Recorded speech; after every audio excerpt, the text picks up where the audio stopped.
Thanks to everybody for joining us. My name is Blair Murphy. I'm the Curator of Exhibitions at Arlington Arts Center, and I'm really happy to be here today with Mariah Anne Johnson, who is in our new online exhibition, which we just launched a week ago, called By Proxy. If you haven't been to AAC, we're in Arlington, Virginia, and our programs are usually pretty focused on our building. We have an education program, an exhibitions program, and a studio residency program for artists. Since we closed to the public in mid-March, we've been doing a lot of online programs. So we're doing online classes for kids and adults. Well, online classes for adults right now, and then online summer camp for kids, which is still enrolling, if anyone is interested. And we've also begun doing online programs for our exhibitions program. So some conversations with our resident artists, some conversations with our exhibiting artists, and then, like I mentioned, about a week ago, we launched By Proxy, which is our first online show. So the AAC website is the hub for the exhibition, but a lot of the work is actually going to be showing up on our Instagram feed or take place as part of Zoom events like this. So it's really going to live across multiple platforms. When we made the decision to do an online show, I was really interested in looking at work that really is sort of meant to, or at least can be experienced online, and kind of thinking about that as a format. So the exhibition is especially focused on work that kind of makes sense in that those spheres. And we are doing a lot of programming for the show. So if you go to our website, there's a schedule of all of the upcoming programs. We're doing a few artist talks like this, and then also, let's see, some performances, a video premiere. We have a few artists making new work for the show, so we'll be launching and kind of premiering work throughout the exhibition. So really looking forward to it, and yeah, happy to be here today for our first artist talk for the exhibition, which is, like I mentioned, with Mariah Anne Johnson. And do a quick intro. Mariah is a native of Little Rock, Arkansas, where she attended art classes at the Arkansas Art Center and studied ballet with Sally Riggs and Deborah Ron. She studied art and literature at Rice University and earned her MFA from the University of Illinois in 2006. Her paintings and installations have been exhibited in solo and group shows around the country in Los Angeles, New York, Houston, Chicago, and in DC, where she lived and worked from 2009 until 2018. And then in the summer of 2018, she moved to Los Angeles, which is where she's based now. So thanks, Mariah, for being here today. And I think Mariah's going to kind of start off talking a little bit about the work that's in the exhibition. And then I have a few questions, and we'll take some questions from the audience as well. If you have questions and you want to unmute yourself and ask your questions, you totally can. Or if you'd rather put your questions in chat, that's fine as well. So. Okay. Well, thanks to everybody who's here for joining us at my artist talk. So I'm Mariah. My work in the exhibition is a series of performance videos, which may be different if you've seen my work in DC or elsewhere. You may remember something like what I'm about to share with you. Can everybody see this image? Okay, so this was at the Arlington Arts Center in 2015. Let's see, here's another view of the same piece in that atrium entryway. I also made an exhibition. This was part of an emerging curator series. I was in an exhibition curated by Megan Rook-Kepsel. So these two pieces were part of that, responding to the windows in the Tiffany Gallery. In 2011, I was at the dearly departed Artisphere, filling a cavity. And in 2013, I was at an artist-run space called Delicious Spectacle in their bay window. So that's a little bit of what my work was like when I was, most of the time I was in DC and before that. And I would still make that work. It's just I've taken a little path off to the side somewhere. So the work that I have made that's in this exhibition is, like I said, performance video. I want to share one with you now. and we'll watch it through together, and then I'll talk a little bit more about it. And let's see.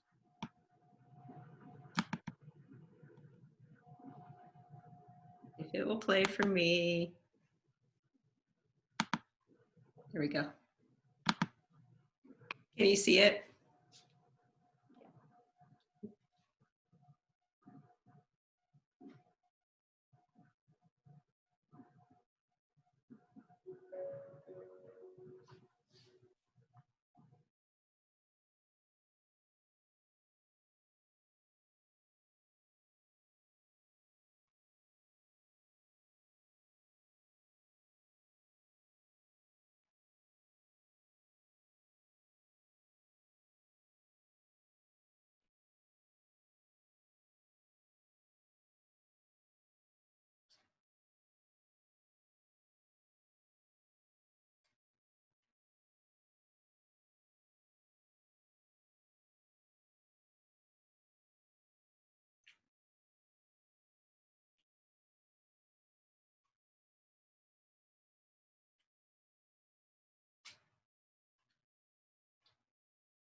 Okay, so that was the first of a series of pieces that I decided to put under the rubric of habitat actions that I made towards the beginning of this global pandemic time so I live in Los Angeles now, and California completely shut down in the middle of March. I don't quite remember what happened where at this time, but I think it was March 13th was my son's last day of elementary school in person. And so after that, it's like everything radically changed.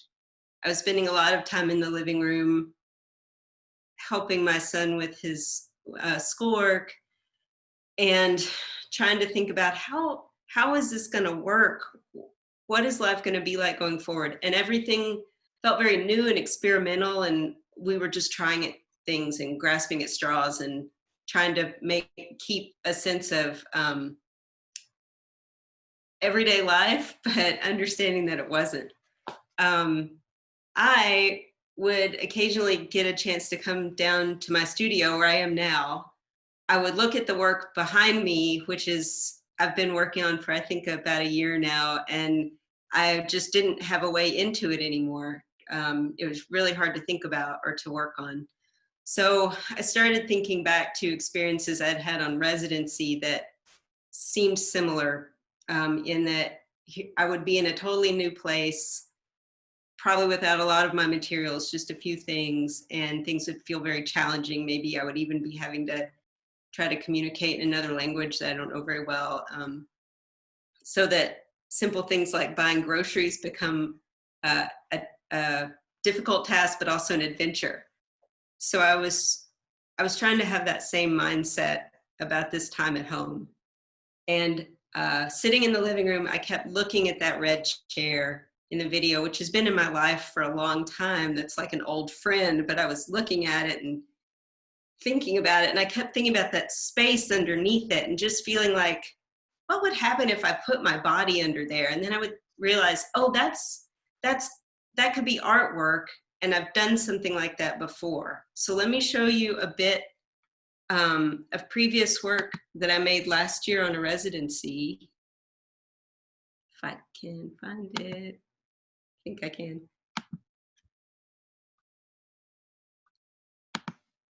That I think led me to make the work that's in the exhibition. So this is work I made on residency in a small town in the south of Spain that looks a lot like the California landscape, very dry and mountainous, rocky.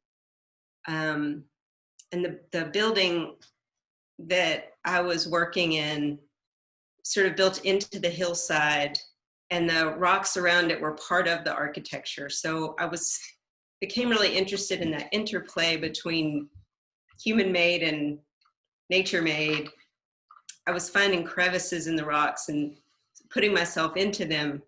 And at some point I realized in doing that, oh, it's as if I've substituted my own body for the materials I used to use that I would have had available to me if I'd been in my studio. The bed sheets that you saw in those first images. So I found many places where I could do this, and I would go out, film myself over and over and over, and eventually edited them together into one longer video work. But for me, I guess it's not about the video so much as it was about the action. For me as the maker, that's where the work is. Okay, so I think you probably get the idea from watching that. So I thought, oh, I didn't stop that, did I? Can you still hear the birds chirping? I don't know if you can. So there we go.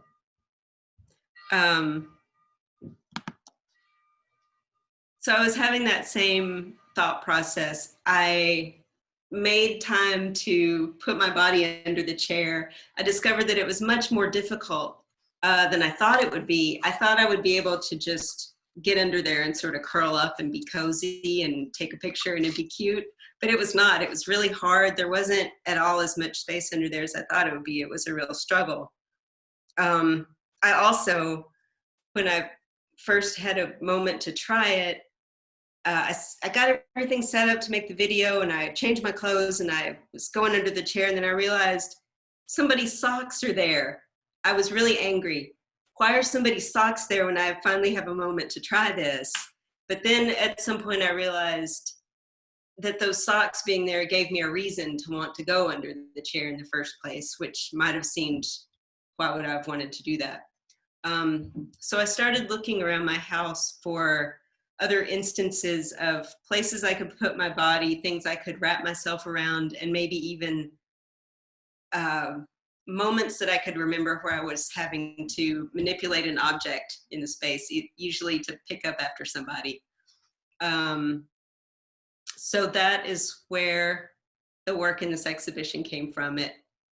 From this initial idea of, I just want a moment in time to be able to see if I can put my body someplace, to let me explore my whole environment that way.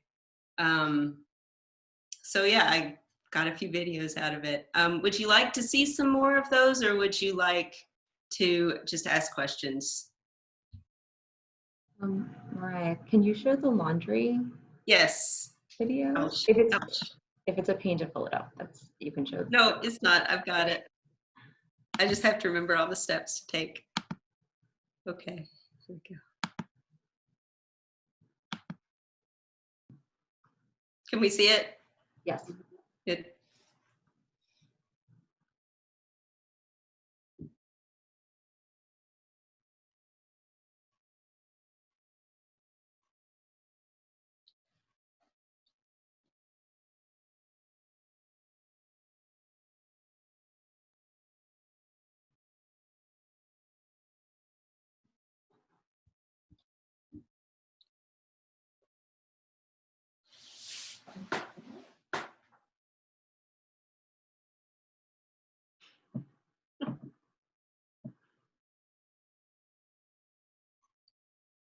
Okay, and why don't I show you, let's see, one more short one.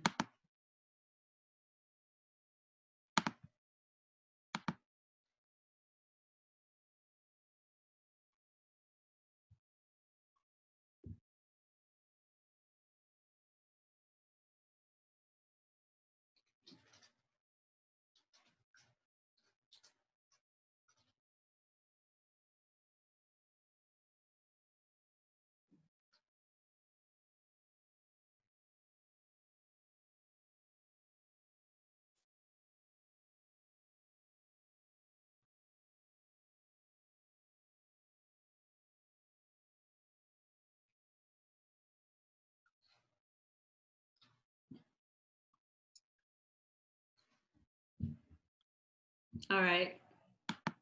So those are a few other of the videos in the series. Questions? Well, I have a few questions. I really wanted to watch the laundry one partly because I was watching it the other day, and I realized that with that one and a few of the others, you're low to the ground. You're moving your body obviously in this really methodical kind of strategic way, very low to the ground, and it kind of almost seems like the gravitational force has changed somehow, that like you're responding to some new gravitational dynamic that wasn't in. So it's this very familiar space, but your body is kind of being somehow forced or sort of encouraged to move through it in a different way. And I realized that, especially in this moment, that like that sensation that everything looks the same but something's fundamentally different. I don't know, for me at least, I realized it sort of felt like a expression of that in an interesting way. But you mentioned this a little bit. You talked some about how you started thinking about the space and the kind of staging, and you're working in your home, and so the environments look sort of casual, but your staging is really careful. You know, the way you sort of have framed things in the video is very strategic. How do you approach that kind of as you're getting ready? Especially, I guess, too, you talked a little bit about making the first one, and I'm wondering kind of how that's changed or how you continued thinking about it as you made more. Yeah. Some of it's trial and error. You know, I do it once. I watch the video immediately after and realize, oh, there's all this stuff cluttering. You know, there's a balance between making it the space I actually live in, and not having a lot of extra things around that would make it distracting. So there is it's almost like staging a house or something, like removing just enough so that viewers will focus more on the action rather than, well, what can we learn? I mean, there's that going on anyway. What can we learn about this person from what they're showing us in this space that's supposed to be where they live? I did intentionally include a lot of the artwork that I have, pretty much all made by friends, some of it friends from DC. I think you can see an Amy Hughes Braden piece in Cup, and I can't remember exactly, but anyway, you know, trying to include the artwork as little like shout outs to friends, I guess. And then, I don't know, how else do I think about it? I think there was a moment in Cup where I didn't pay attention to what was on the table, and then I realized I should, and then I thought, oh, that's a still life opportunity. You know, thinking back to, say, beautiful, lush, Dutch still lives. Let me pull out all this fruit and some interesting dishes and then stick this little plastic cup in it. That would be amusing, maybe. And then objects like that, for people who have small children, that's a plastic IKEA cup, and that's just this ubiquitous object. So I'm sure that things like that resonate with some viewers. Yeah, and then too, what you've put in the space also kind of dictates how you're moving through the space. Right. So are you kind of thinking about those things in conversation with each other, I guess, like what's in the space and how you're gonna physically move your body? Yes, but I didn't manipulate the space so much that I was actually moving furniture into it or out of it. It was more like a removing, okay, let's clean up the background a little so that it's not distracting, I think. Although the pile of laundry in laundry was actually there. I think I did place the socks on the floor where they were because I needed them to be in a certain pathway. But so maybe that was cheating. After you started making these, I at least first saw them on Instagram. I don't know if you put them on Instagram or Vimeo first, but you were posting them to Instagram. And I mean, we talked about this a little bit, how that's like an interesting kind of Mhm. space to post work as an artist, where it sort of feels like it's, you know, things that maybe are less, you wouldn't, you're maybe there's still works in progress. They're a little bit less sort of finalized than they might be before you put them in a gallery. Mhm. I don't know, was the fact that you were presenting them online, did that kind of shape like how you thought about them or how you approached them? You know, I didn't necessarily think about them as works in progress Mhm. until you use that term, but I think that's a great way to think about the casual nature, or I think we talked about how the casualness of Instagram is sort of performative. Mhm. But works in progress is a great way to think about it. And it's, okay, do you get feedback? What is it you get? It's of course mostly going to be positive, people sort of, you know, blowing kisses at you or whatever. But yeah, it seems like a way to say, I'm still here. I'm still engaging, and I want to engage with you. I'm Mhm. seeing yours. I want to, you know, like Mhm. call and response or.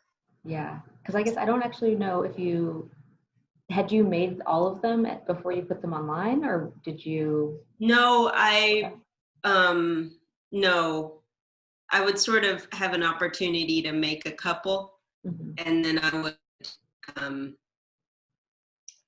I would usually choose one of the shorter ones and put it on Instagram.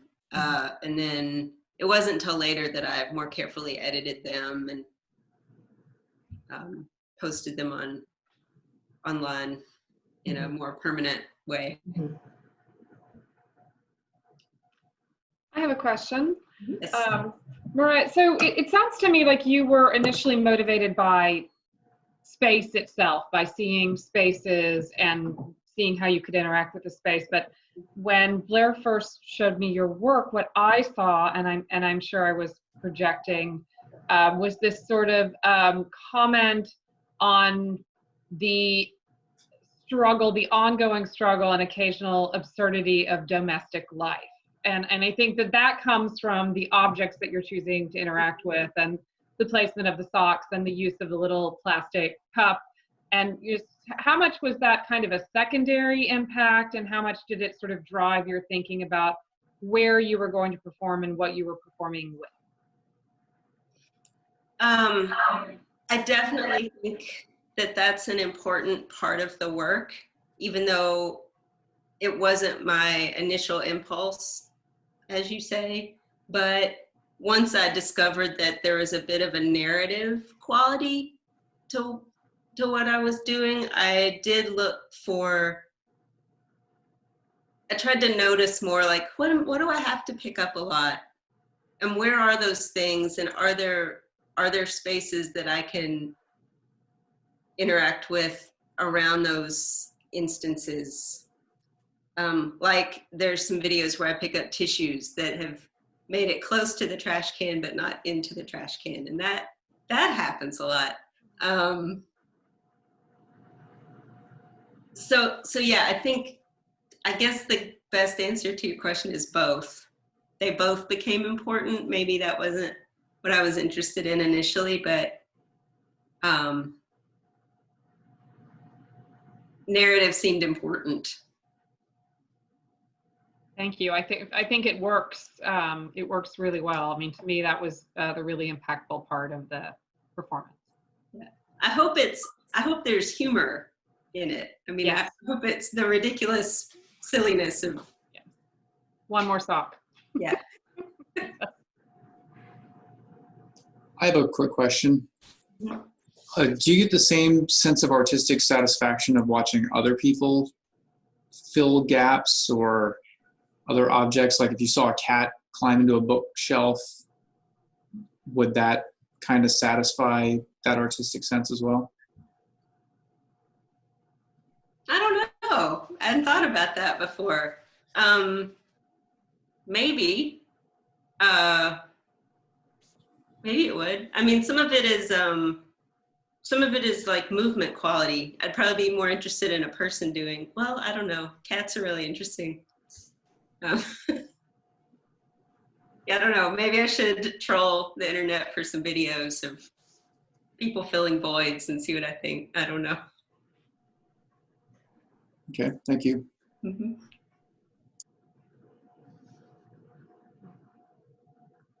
Mariah, Holly sort of touched on this a little bit, but I'm kind of interested in, I mean, the work is really new, which we sort of talked about a little bit. Like a lot of times with artists, you sometimes have a longer kind of span between when you make something and when it's exhibited. Um, and then it's also this work that you've been making sort of inside your personal space, so inside your home. Have those two, I don't know, have those two dynamics kind of impacted the way you feel about it or feel about showing it? Um, I was really excited to show it because it's unexpected for me to put myself in the context of show based in technology, or work that has an online existence. While I've been dabbling in that, I guess, or working my way into that, I haven't shown a lot of that work. So just being in that context with something so new was really exciting. But it did force me to consider how does this relate to my other bodies of work? Does it where might the impulses be the same or related?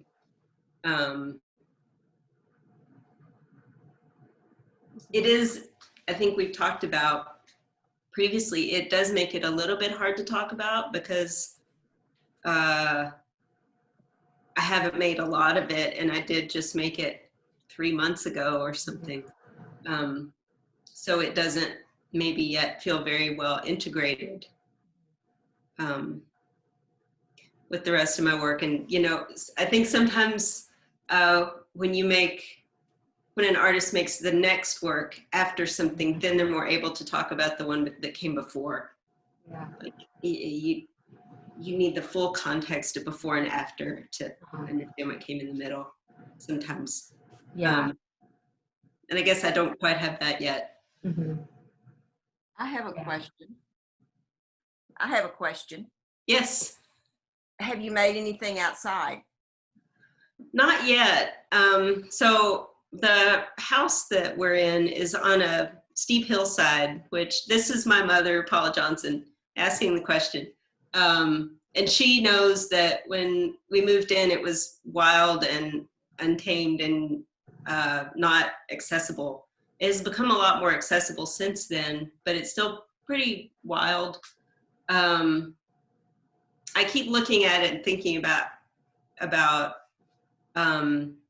how to make work outside here. I have realized, I haven't done it yet. I have realized as I have gotten farther into my practice that it's okay to take time to wait and look and think, and to not always act immediately. Sometimes ideas need to coalesce and marinate, especially when they're not there. You can't even articulate something to yourself. Maybe it's better to just continue looking and thinking. So that's where I'm at with outside here at home. I hope soon. Mariah, can I ask, you had mentioned the work behind you and that you were working on that, I guess, around the time of the shutdown, and then you conceived Habitat Actions. And so, and it seems to be, from what you were working two-dimensionally, and then you did something completely different. I mean, how much did that have to do with the altered circumstances of life and the sort of suddenness of that, or were you already slowing down on the other series of work and this just presented an opportunity? It's more that it presented an opportunity in a very disruptive situation. I was fully engaged with this work. It's two-sided, it's very big, it's multiple pieces. I'm at a point with it where I'm trying to figure out how it will physically exist in the world. and that question is unanswered.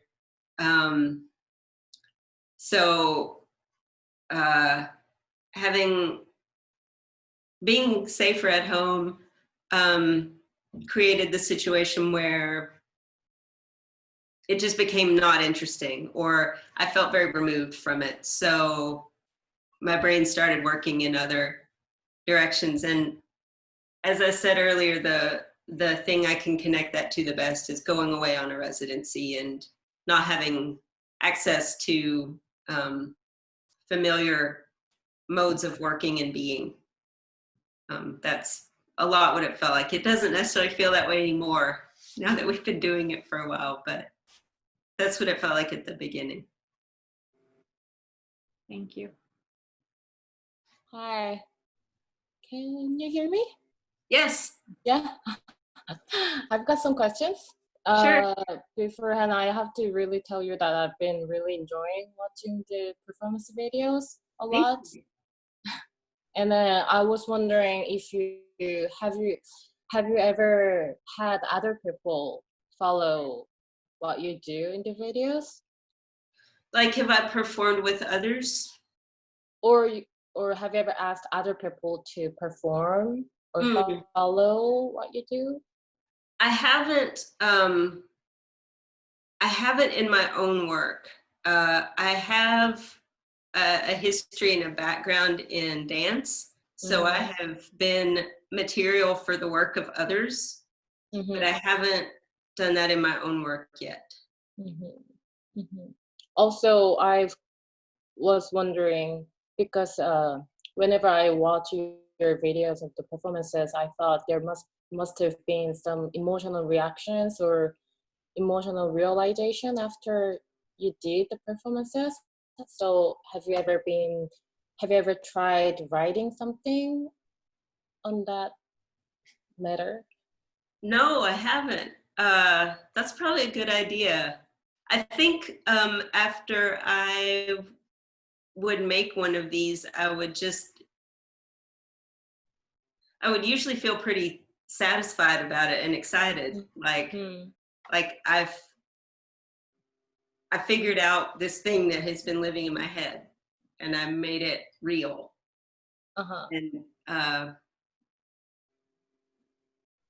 yeah, that's always like very exciting. I don't know. Yeah, I mean, I was curious to learn what you felt after each of the performances. So, yeah, if there is like writing in the future, then I'll definitely read. Okay, cool. Yeah. I'll think about channeling that more. Yeah. Thank you for the answers. Yeah, thank you.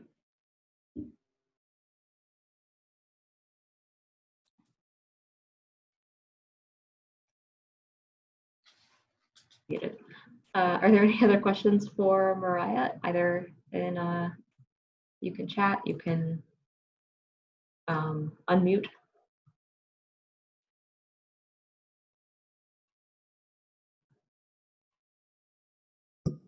I have a simple question. Mariah, hi, Mariah.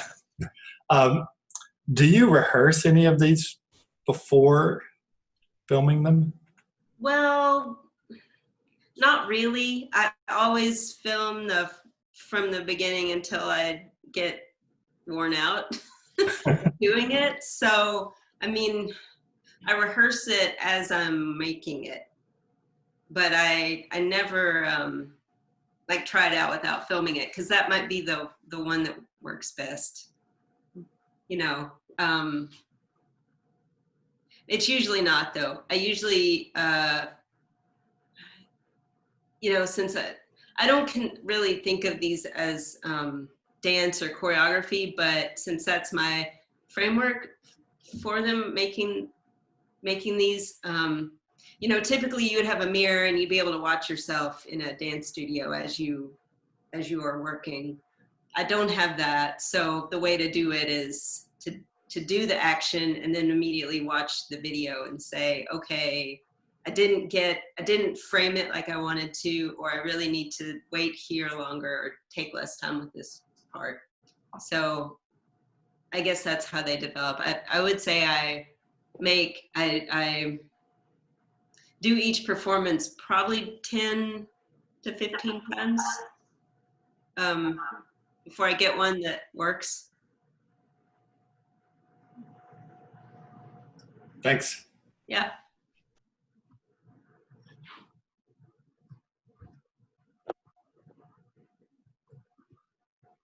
Any other questions?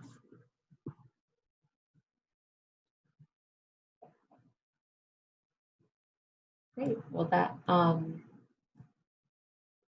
good place to stop. We're a little bit over where we said we would be, but thank you, Mariah, for for being here and talking with us about the work. Thank you. Yeah.